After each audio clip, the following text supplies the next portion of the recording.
Hello, I'm Brian Hubbard. And I'm Lynne McTaggart. And we are What Doctors Don't Tell You and Get Well, which is the name of the magazine now in UK supermarkets and major stores. But more about that a bit later. The eagle-eared amongst you may notice we're a little bit chesty and wheezy this week, and both of us are. We've been suffering from coughs and colds all this week, and which makes me think, well, what would the editor of What Doctors Don't Tell You / Get Well take for a common cold? What are you taking, Lynn? Well, first of all, we had slightly different kinds of respiratory illnesses in that Brian had a flu-y cold and was feeling really unwell and tired. I was a lot worse than you, wasn't I? Yeah. Yes, I was. You were. I was. You were. I have a mini-me version of it. Yeah. But for Brian, I gave him homeopathy, which is a thing called gelsemium, which is brilliant for flus. When you're feeling like tired, achy, all of that kind of thing. I have found over the years it works really well with all the members of my family in raising people up from the dead, essentially. So you had that, and you had a few other things like olive leaf extract. For myself, I took olive leaf extract, high doses of vitamin C, and for both of us, I gave us a herb called, an herb in the States, called andrographis. And this herb is so brilliant because it just seems to kill colds and flu dead, where it takes away the really awful effects of them. So I've taken that, and mine has not really developed into what Brian has. It's essentially going away. Now, aside from that, we also took some cough medicine that's a really lovely holistic mix of propolis and manuka honey, which are both fantastic cold fighters. So we really do walk the talk. We don't reach for paracetamol or night nurse when when we've got colds. We really use holistic stuff. As you'd hope. As you'd expect. That's good. You mentioned there homeopathy, Lynn, which brings us to our first news item from the Department of Having Your Cake and Eating It. As everyone knows, skeptics of homeopathy argue that it must entirely be a placebo because the actual original ingredient is so diluted that there can't be any trace of it left. So therefore, if there's no active part of it that could be doing any good. And as a result, any good that you do feel must be all in your mind. And that's always been the argument. But the Food and Drug Administration of America, America's drug regulator, begs to differ. In fact, they say that homeopathic remedies can cause significant and permanent harm. So they've issued a special advisory to consumers warning them that homeopathic pills have the potential to cause significant and even permanent harm if they're poorly manufactured, they add in parentheses. But nonetheless, they say that the problem is homeopathic remedies made from a wide range of substances, including ingredients derived from plants, healthy or diseased animals or human sources, minerals and chemicals, including known poisons. So for that very reason, they're ramping up the warning to consumers right now and telling them, for God's sake, don't take these homeopathic pills, you'll be dead in minutes.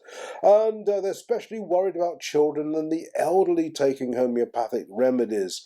They've actually recently issued warning letters to 10 manufacturers of homeopathic eye drops, warning them off because of the deadly poisons in homeopathic remedies. So there you are. I've never heard such a cake and eat it treatise before, Lynn. What do you think?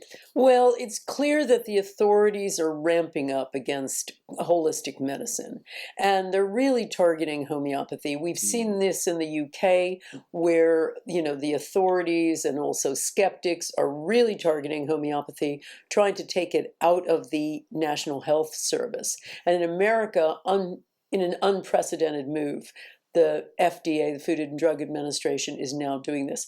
This is a completely unscientific hogwash. And what really irritates me about this the most is it just demonstrates Number one, how completely crooked the FDA is, how much they are in bed with the pharmaceutical industry, which is getting increasingly worried about holistic medicine and ramping up their attacks. And secondly, it betrays a complete ignorance of how homeopathy works. First of all, yes, homeopathy is made from all kinds of animal products and all of that, and poisons and all of the things that they say initially, but it's diluted. It's a completely different medical paradigm to the conventional system, which treats, it uses one thing to treat another thing. Homeopathy uses the same thing or something that would create the same symptoms to get rid of them. It's the law of similarities. It's however it works, it works. And basis of vaccinations.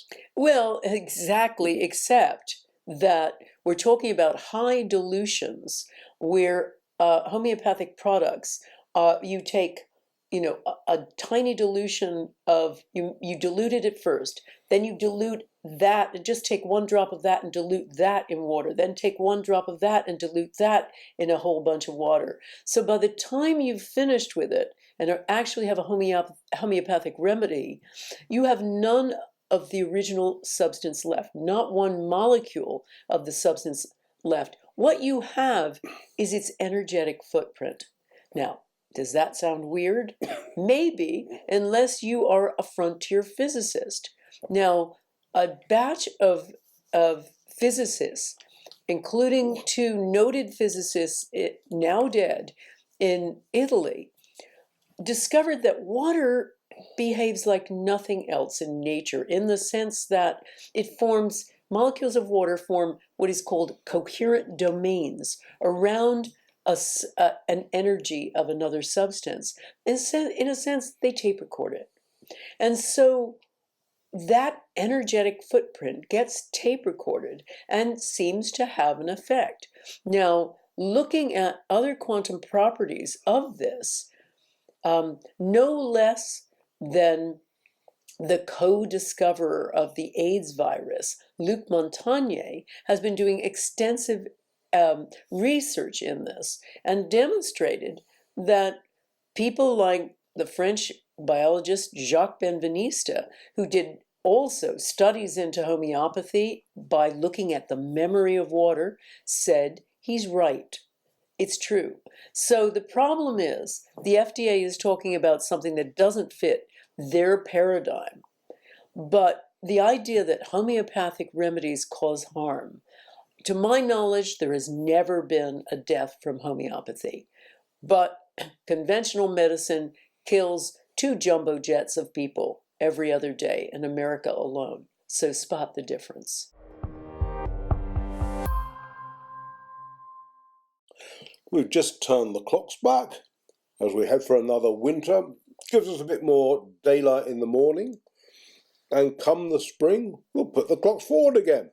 And we've done this for years and years and years. I know there's a lot of debate going on about this, whether we should do it at all. And the European Union have already vetoed it, and they're planning to stop the practice in its entirety in a few years' time. And I know there's similar debates going on in the States right now. And it's all for good reasons, I'm sure, but none to do with your health. And the researchers from the Vanderbilt University Medical Center reckon that health actually is one of the issues we should be considering when we turn the clocks back, because they're saying that our body clocks rather, go out of sync. And it's not just for a few weeks or a few days, whatever, after we've done it. They reckon our bodies could be out of sync for as much as 8 months as a result. And this has a possible impact on our overall health, such as our heart health in particular. And that we are more likely to suffer a heart attack, stroke, and even suffer accidents, I suppose, driving a car, whatever it might be, soon after we've turned the clocks back or forwards. And they just feel that this is a price maybe to too high to pay for a little bit more daylight in the morning. It's an interesting point, and they say that this simple manoeuvre of 1 hour, which doesn't sound a lot, they say actually has a profound impact on our biological clocks and affects alertness and energy levels, as well as, of course, our heart health. And they're arguing that maybe we should stop doing it. I mean, is this something, I don't know, it's an odd thing, we do it, but I mean, some states, I think, don't do it at all, do they? I think there's one Arizona. Arizona doesn't do it at all. And another state has just voted to stop doing it. I believe that's Tennessee, but they have to get Congress's approval before they'll be allowed to carry it out. But otherwise, we all do it. And but now there's a very good health reason why perhaps we shouldn't. I mean, I don't know I don't think they've actually done actual studies to actually link this to specifically to heart attacks or other problems. Maybe car crashes, number of car crashes rise after the clocks change? I don't know. I don't know if anyone studied this at all. I don't know quite what the evidence is to support the theory. But do you have any thoughts, Lynn? Yeah, I do actually, and it has to do with a lot of research I've done in my other work for the field and the bond and the intention experiment. And what it has to do with is the effect of light and the sun on all living things. Researchers like the late Franz Halberg and from the University of Minnesota did massive study about the effect of the sun and other planets on our health and longevity and lots of other things. And he actually even called the sun the Zeitgeber, which means the timekeeper. He found that solar activity and the time of certain solar activity has a profound effect, not simply light, but also the energetic things that come out of the sun. I mean, the sun is a giant ball of gases crossed with a lot of magnetic fields. So every so often, that's a recipe for explosions. Every so often, the sun hurls its gaseous stuff toward Earth. That hits a thing called a geomagnetic shield surrounding the Earth, and that, what becomes actually a faint effect, actually has a profound effect on all living things, including human beings. And one of the things that it has a big effect on are the two energetic systems of the body, the heart and the brain. When there's a lot of solar activity, heart attacks increase, epileptic fits increase, we get energetically destabilized. So think about it. If you change the timing with light and you change that solar effect on you, you may have other effects too. And of course, light also has a big effect on the release of melatonin. Light and darkness are really central to melatonin, which is not only about feeling about, we know about it for jet lag, but it also has a lot of other effects on our body. It really has very important effects. So I'm not surprised that a change of light, some change between our relationship between us and the sun could have this kind of profound effect. Interesting. We just shouldn't be messing with nature. Well, there you are. If there are any independent researchers out there, here's a thing to put your name on the map. Go and find out if heart attacks, strokes, even automobile accidents increase after the clocks change. There you are. There's a challenge. Now, we're urban sophisticates, I think it's fair to say. And as a result of that, we sort of eat, I suppose, quite late in the evening. Well, I say not that late, but, 7:30, 8 o'clock. Maybe not that late. But people say that's still too late. And a lot of folk like to get most of their food eaten by 6 o'clock. And there seems to be some medical evidence to support that and says it's rather the best thing to do for your health. Let's see now, it's New York's Columbia University have had a look at this. And they've been testing people and their heart health in particular in relation to when they have most of their daily calorie intake. Now, I'm not saying people you can't eat after 6 p.m, but if you do eat later, you should eat little and lightly, because if you eat most of your food after 6 p.m, you increase your risks of heart problems.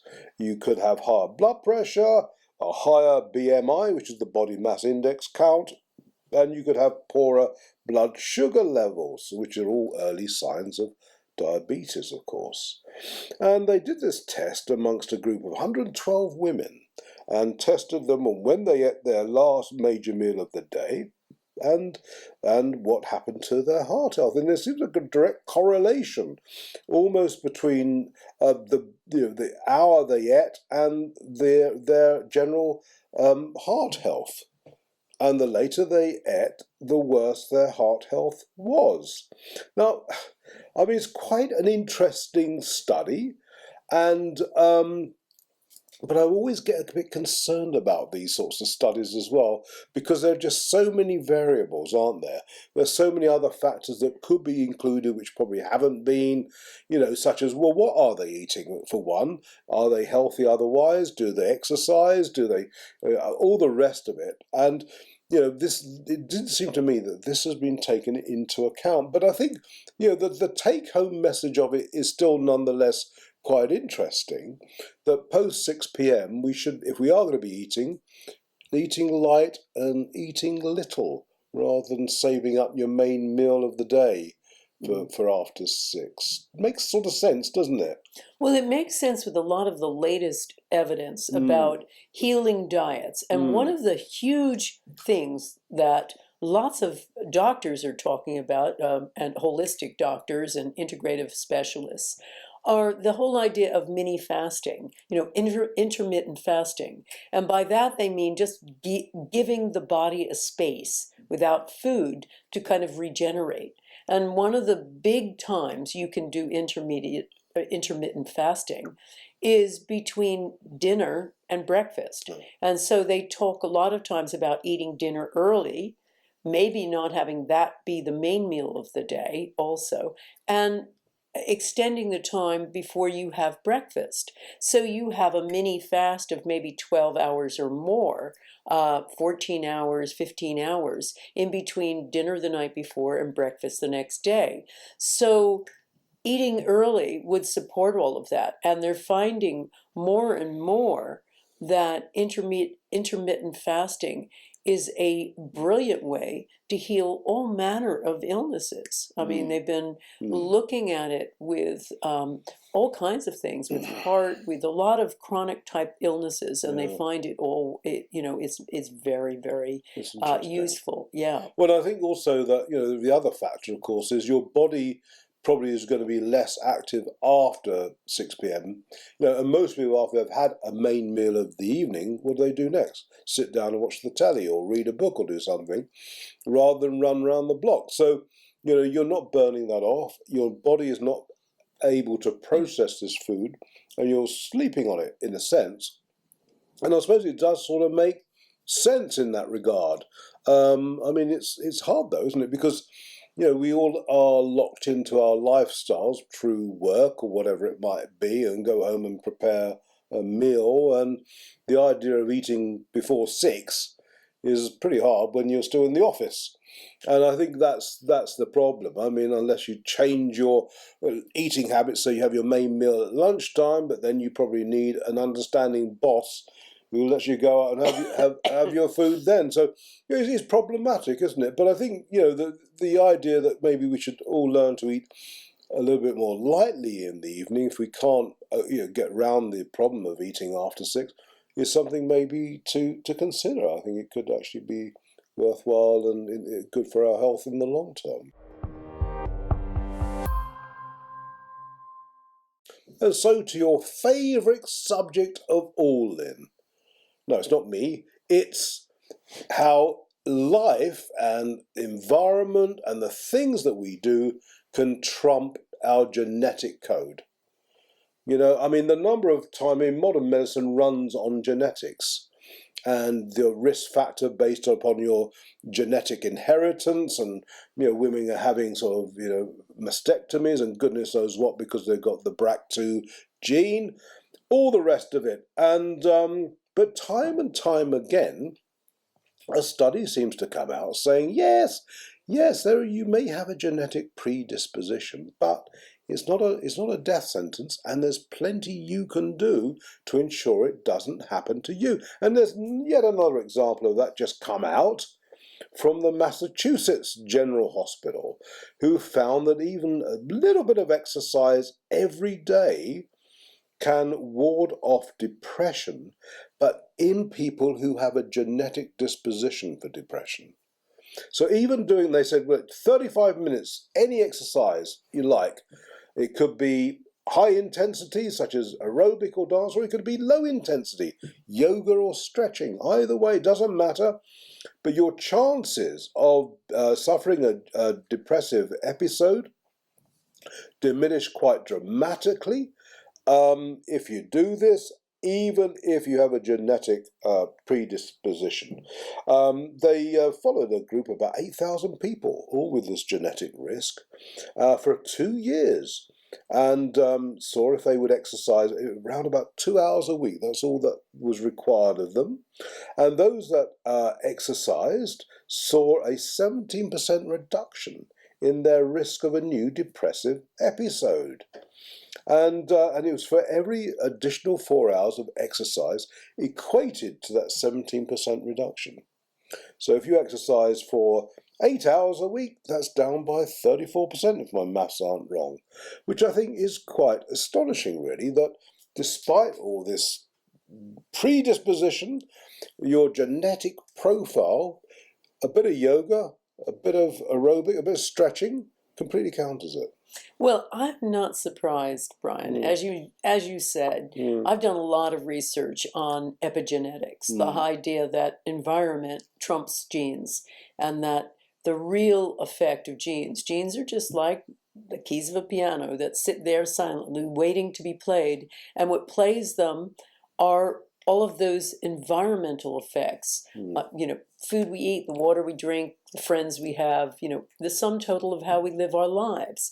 And there have been studies looking at people with a predisposition to depression. And one of my favorite compared people who did not have the genetic disposition, but lived more solitary existences without a big social network, to people in the East who had a higher genetic propensity for depression. They had the depression gene, basically, but they had very close social ties. And they found that when there are social ties like that, it overrides the depressive gene, and these people did not develop depression. And so that is another kind of environmental factor that can ward against depression. But the whole point here is those kinds of external things are the things that will turn on or off your genes. So bottom line, Bryan, genes are not destiny. Our health guardians are always giving us loads of advice about not just what food we should eat, but also what exercise we should take. And the word from on high is that we should be doing intense exercise for about 75 minutes a week, minimum. And when you sort of dig into this sort of stuff, you say, well, where do they get that from? And the truth of the matter is, no one actually knows. And it sort of gets made up but sounds good. And that's just been proven this week by Victoria University in Australia, who said, well, if you look at intense exercise, how much do we really have to do? And by intense exercise, they included things like running, there's cycling, and there could be fast walking, essentially. But they focused in on running because that is the most popular pursuit, hobby, whatever you will, exercise that people do. about 3.5 million Britons run regularly as their exercise. But how much do we need to do? Well, in 875 minutes, they reckon if you ran for 50 minutes a week, or not even every week, 50 minutes every 8-9 days, something like that, will do you the world of good. In fact, will reduce your risk of fatal disease by 27%, and your overall percentage reduction for premature death from heart disease drops by 30%, and by 23% for any cancer. I mean, that's pretty impressive for the occasional run around the park, but it's far less than the health agencies suggest we should be doing. And this is a pretty impressive study. It involved more than 232,000 people tracked for 35 years. That's a lot of data. And they found that, indeed, the occasional runner fared just as well as the regular runner. So this 15 minutes a week, or 8-9 days, was absolutely enough to enjoy those sorts of health benefits. And what was very interesting about the study was that those who actually ran more than the 50 minutes every so often weren't any better off than those who were the occasional joggers. And I think that's very interesting, Lynn. I mean, as I say, we take these things on trust, but very rarely do we dig beneath the surface and say, well, where did you get this stuff from? And in fact, there's nothing there. And when you actually do see, well, at least do something. But it doesn't have to be that much. No, and I mean, all of our science that we keep seeing over and over again supports that. The occasional runner idea, the idea that you don't have to walk vast distances or power walk. You can just walk, an aggregate of a bit. You don't need the 10,000 steps. 4,000 is enough. Just having little bouts of 10 minutes of walking here and there throughout your day is enough. Even sitting when you're at work is less damaging than just flopping in front of the TV as a couch potato. So that suggests a lot of different things, Brian. It suggests being engaged in some way is really important. Maybe getting up and moving a bit throughout the day is just as important as a big chunk of intense exercise. And one of the big problems with big intense exercise is oftentimes people sit throughout the day and then do that intense exercise, and that's it, instead of just getting up. So this study sort of talks to me about, what our paleo forefathers did. They probably did a lot of, gathering, and then the occasional hunting. Hunting, yes. And the hunting was, that once every 9 or 10 days to go get themselves a rabbit. I see myself as a gatherer, actually. I don't see myself hunting very well. No. I think we'd all be vegetarian. I think I'm the same. Yeah. But it's encouraging, isn't it, that we don't have to do an awful lot to as long as if we are going to run, then you do it every 8 or 9 days. I think motivation is one of the keys to this, and it's hard to really get yourself going. And because, as you know, Lynn, I wear this Fitbit now, and that tracks my steps every day, and it gives me little certificates. And the most recent certificate I got was the Nile certificate, because I've walked the length of the Nile. And we were on a train the other day, you remember this? And I was talking to this lady about Fitbit, and because you end up doing Fitbit boasting, don't you? You do. And I said, I've got a Nile certificate. And she said to me, I got the moon certificate. I said, oh, really? She said, I've walked to the moon and back. I said, wow. And she looked at me for a second, she said, I haven't really walked to the moon and back, it's just, I said, yeah, I did get that. But on which note, I think we have to bid adieu to everyone, but thank you for watching or listening. I'm Bryan Hubbard, and catch up with you again soon. I'm Lynne McTaggart. I look forward to talking with you next time.